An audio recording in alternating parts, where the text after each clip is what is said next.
Earth is not collapsing because of technology. It is collapsing because of incentives. Every modern economic system rewards the same behavior. Extract more, consume faster, externalize damage. Growth is treated as success even when it destroys the foundation that enables growth. No civilization has ever collapsed because it lacked intelligence. Civilizations collapse when their economic logic becomes incompatible with reality. Earth systems are finite.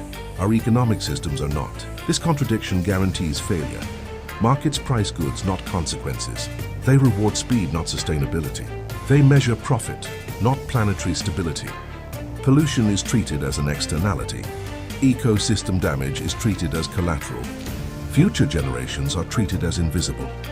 This is not a moral failure. It is a structural one.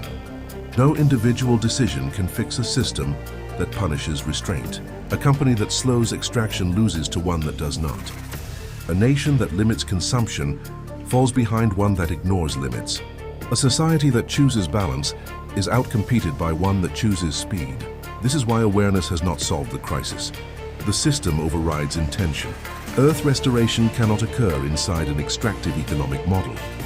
You cannot restore a planet using incentives designed to deplete it.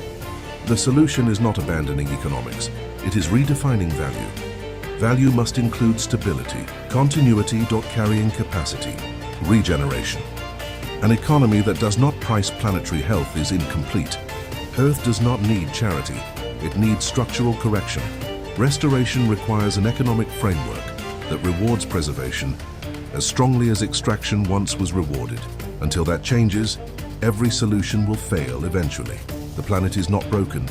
The accounting system is.